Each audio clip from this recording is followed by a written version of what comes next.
Hello guys. तो अभी investing के बारे में बात करते हैं और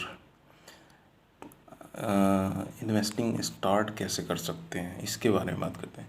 तो स्टार्ट करने के लिए बेसिक चीज़ें तो आपको पता होगा कि एक आपको डीमैट अकाउंट खोलना होता है। तो डीमैट अकाउंट आप बेस्ट जो डीमैट अकाउंट मुझे लगा है, मतलब मैं वो यूज़ भी वही कर रहा हूँ, तो उस ज़ीरोधा बेस्ट डीमैट अकाउंट लगा है मुझे। तो आप भी अगर चाहें तो वो खोल सकते हैं। ग्रो भी अच्छा है। और अब स्टॉक का पता नहीं मुझे, ग्रो और ज़ीरोधा के बारे में बहुत अच्छा सुना है मैंने। और इनमें कुछ फीचर्स होते हैं तो वो अच्छे फीचर हैं। जैसे ज़ीरोधा में जीटीटी का एक फीचर मुझे बहुत अच्छा लगा है। उसमें आप अपना ऑर्डर लगा सकते हो और वो ऑर्डर 1 साल के लिए वैलिड रहेगा। बाई और सेल का ऑर्डर लगा सकते हैं। एक ऑप्शन इंट्राडे के लिए होता है, हमें इंट्राडे करनी नहीं है, हमें तो इन्वेस्टिंग करनी है। अच्छी कंपनी है तो ये है। तो इन्वेस्टिंग स्ट्रेटजी मैंने क्या इन्वेस्टिंग स्ट्रेटजी की है शुरू में। जैसे जैसे मैं न्यू था तो शुरू में मैं देखता था कि हर कोई बोलता है डाइवर्स पोर्टफोलियो बनाओ, डाइवर्स बनाओ। कुछ रेशियोज बताते थे लोग कि पी रेशियो देखो, ये रेशियो देखो, वो रेशियो देखो, डेट नहीं होना चाहिए, ये नहीं होना चाहिए, सेक्टर्स देख लो कंपनी के। तो उस बेसिस पे मैंने धीरे धीरे धीरे धीरे अपना पोर्टफोलियो बनाना शुरू किया। तो मैंने अच्छी कंपनीज में इन्वेस्ट किया शुरू में। और एक मैंने स्मॉल केस भी ले लिया था, डिविडेंड एरिस्टोक्रेट। तो वो मुझे फ्री में लग गया था, क्योंकि जब ज़ीरोधा का मैंने डीमैट अकाउंट बनाया तो मुझे कुछ पॉइंट मिले थे। उन पॉइंट से मैं वो स्मॉल केस खरीद सकता था, तो मैंने वो खरीद लिया। उस स्मॉल केस में 9 स्टॉक्स थे। तो मैं वो 9 के 9 स्टॉक मेरे पोर्टफोलियो में हैं।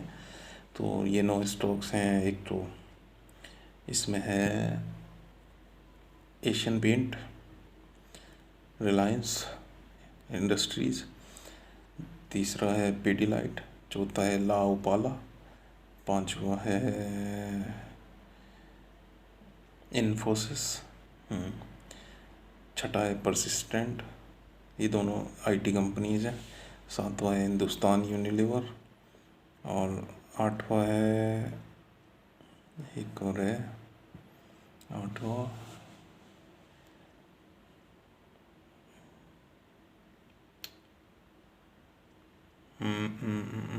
आईटीसी। आठवां आईटीसी था। आईटीसी मेरे पोर्टफोलियो में अब नहीं है। मैंने उसमें से 2,000 का प्रॉफिट बुक करके उसको बेच दिया था, क्योंकि आईटीसी एक साइकिल में चलता है, वो एक प्राइस रेंज में ही टहलता रहता है। डिविडेंड अच्छा देता है लेकिन ग्रोथ बहुत कम है।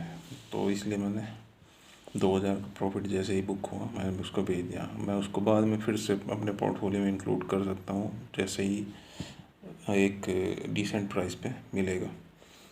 तो आईटीसी है 8वां स्टॉक। एक और है, और कौन सा था,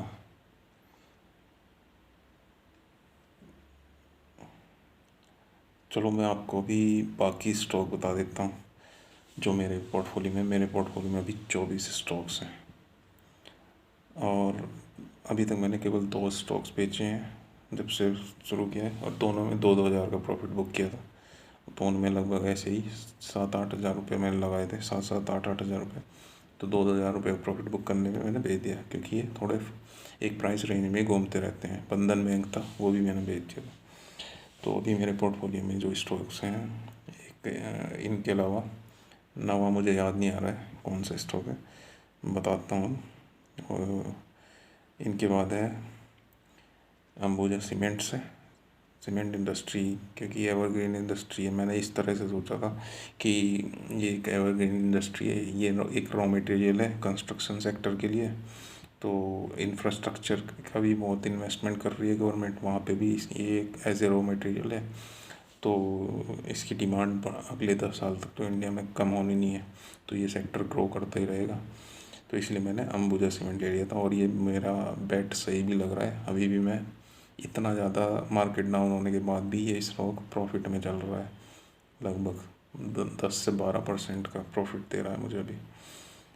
तो और इस कंपनी को अडानी ग्रुप ने ख़रीद भी लिया है, तो अडानी जहाँ आजकल खरीद लेता है उन स्टॉक्स के तो प्राइस अलग ही रेंज पे जाते हैं। तो इस वजह से अच्छा स्टॉक लगा है मुझे। टायर इंडस्ट्री मुझे लगी कि टायर इंडस्ट्री एक ऐसी इंडस्ट्री है, ऑटोमोबाइल चाहे इलेक्ट्रिक हो, चाहे आईसी इंजन हो, या कि हाइड्रोजन फ्यूल पे बेस्ड हमारा ऑटोमोबाइल आए, लेकिन टायर तो सेम ही यूज़ होंगे रबर के।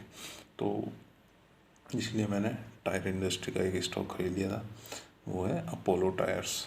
तो ये भी अच्छा स्टॉक है, ये मूव बहुत कम डाउन जाता है, जब मार्केट ज़्यादा गिरता है तभी जाता है। ये भी मुझे प्रॉफिट दे रहा था, लेकिन अभी ये 0% पे है, ना प्रॉफिट ना लॉस। ठीक है, अब इसके बाद है बैटरी। बैटरी भी एक एवरग्रीन सेक्टर है, क्योंकि बैटरी का यूज़ मुझे नहीं लगता आने वाले टाइम में ख़त्म होने है। वैसे भी लोग इलेक्ट्रिक की तरफ जा रहे हैं, इन्वर्टर्स का यूज़ बढ़ रहा है, और तो बैटरीज़ का यूज़ मुझे नहीं लगता कि कम होगा। तो इसलिए मैंने एक स्टॉक बैटरीज़ के सेक्टर से भी ले रखा है, वो है एक्साइड इंडिया। ये अच्छा स्टॉक। फिर किचन टाइप के प्रोडक्ट्स में मेरे पास एक स्टॉक है, स्टोव क्राफ्ट। तो ये अच्छी ब्रांड है, और इसके प्राइस मुझे थोड़ा डिस्काउंट पे भी मिल रहे थे, तो मैंने ले लिया है इसको। और कौन सा स्टॉक है मेरे पास? मेरे पास कुछ रिस्की स्टॉक्स भी हैं, जैसे आइडिया। मैंने इस होप में लगा दिया है कि अगर आइडिया को गवर्नमेंट ने बचा लिया तो हो सकता है इसका प्राइस चला जाए ऊपर। ऐसे ही यस बैंक तो बेट सही है, क्योंकि यस बैंक अब प्रॉफिट में भी आ गया है, और इसके पोजीशंस काफ़ी हद तक इम्प्रूव हो गई है। तो ये दो स्टॉक थोड़े रिस्की थे, और दो स्टॉक और हैं रिस्की। उनमें से मुझे एक ज़्यादा रिस्की लगता है, जोमेटो। बाकी पॉलिसी बाज़ार तो ठीक लगता है मुझे, ज़्यादा रिस्की नहीं लगता है। तो दो स्टॉक ये हैं मेरे पास। और कौन से हैं?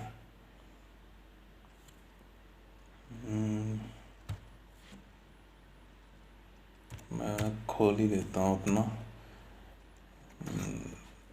पोर्टफोलियो, फिर मैं आपको बताता हूँ। तो मैंने कुछ गलतियाँ करी हैं, मैंने कुछ थोड़ा इमोशंस में कुछ स्टॉक खरीद लिए हैं। अभी शुरू में मेरी स्ट्रेटजी कुछ और थी, तो इन स्टॉक को सेलेक्ट, ये मैं इस बात क्यों बता रहा हूँ, इन स्टॉक्स को सेलेक्ट करने की मेरी जो स्ट्रेटजी थी वो थोड़ा डिफरेंट थी। तब मैं क्या सोचता था कि अच्छे ठीक ठाक स्टॉक्स को ख़रीदो और उनको एवरेज करते रहो, जैसे ही मार्केट डाउन जाए, और जब मार्केट को अप जाए तो उसको बेचना शुरू कर दो। तो लेकिन मुझे बाद में पता चला एक चार्ज होता है बेचने के टाइम पे, कुछ एक्स्ट्रा चार्जेस लगते हैं। तो उस टाइम पे अगर तुम छोटा प्रॉफिट बुक करोगे तो उसमें से तुम्हारा काफ़ी सारा प्रॉफिट चार्जेस में ही चला जाता है। तो इसलिए कम प्रॉफिट बुक करना बेकार है। तो 2000 से कम 2000 का प्रॉफिट तो बुक करो ही, तो तुम्हें सही लगेगा। तो मेरी स्ट्रेटजी पहले टाइमिंग की थी, मार्केट को मैं टाइम करने के लिए सोचता था कि जब भी मार्केट गिरे तो मैं ख़रीदूँगा, और जब भी मार्केट उठे और मैं किसी स्टॉक पे 20%, 30% या 50% के रिटर्न पे हूँ तो मैं उसको निकाल दूँगा, और किसी और स्टॉक को खरीदूँगा जो कि डिस्काउंट में मिल रहा है, 52 वीक के लो के आसपास है, और अच्छा स्टॉक भी है। तो ये मेरी स्ट्रेटजी। लेकिन सौरभ मुखर्जी एक है इन्वेस्टर, तो उनकी वीडियोस जब देखी मैंने तो उनके का पॉइंट ऑफ व्यू समझ में आया कि हमें कंपनी को एज ए इन्वेस्टर, मतलब कि अपनी कंपनी की तरह देखना चाहिए, क्योंकि हम पार्शियली ओनर बन रहे हैं कंपनी के। तो उस बेसिस पे अगर हम फंडामेंटल एनालिसिस करेंगे, फंडामेंटल एनालिसिस में कुछ नहीं करना है, बेसिक चीज़ें 3-4 चीज़ें क्राइटेरिया हम देख सकते हैं, और हमें ये एक तो रिटर्न ऑन कैपिटल एम्प्लॉयड अच्छा होना चाहिए, वो 30 परसेंट से ज़्यादा होना चाहिए। दूसरा है मैंने खुद ऐड किया है PEG रेशियो। इसमें ये अगर 1 से कम होता है तो शेयर जो है अंडर वैल्यूड है या फेयरली प्राइस होता है, ये ज़्यादातर बोला जाता है। ये PE रेशियो से बेटर मेज़र है किसी स्टॉक को मेज़र करने का कि तो PEG रेशियो अगर 1 के आसपास है तो वो स्टॉक अच्छा है। ROCE जो है 30% से ऊपर अच्छा हो। ग्रोथ रेट, रेवेन्यू ग्रोथ जो है 10% से ऊपर हो, 10 से 15%। और प्रॉफिट ग्रोथ 20% से ऊपर हो every year on year last 5 years में। तो ये 3-4 क्राइटेरियाज हैं। और एनुअल रिपोर्ट पढ़ सकते हो। एनुअल रिपोर्ट में क्या पढ़ो, इन प्रमोटर्स के बारे में पढ़ो, प्रमोटर्स क्लीन है और प्रमोटर्स अकाउंटिंग क्वालिटी कैसी है, और क्या है, कंपनी के बारे में पढ़ सकते हो। कंपनी का बिजनेस मॉडल समझने की कोशिश करो। मेन चीज़ है तुम्हें समझ में आना चाहिए कि कंपनी अपना पैसा कहाँ से रही है, कितना नेट प्रॉफिट मार्जिन है। नेट प्रॉफिट मार्जिन कम से कम 15% तो होना चाहिए कंपनी का। तो इस बेसिस पे कंपनी सेलेक्ट कर सकते हो। तो ये कुछ बेसिक क्राइटेरियाज हैं और मैं अपना पूरा पोर्टफोलियो बता दूंगा बाद में किसी और दिन। तो आज के लिए इस वीडियो में इतना ही ठीक है और मिलते हैं अगली वीडियो में। थैंक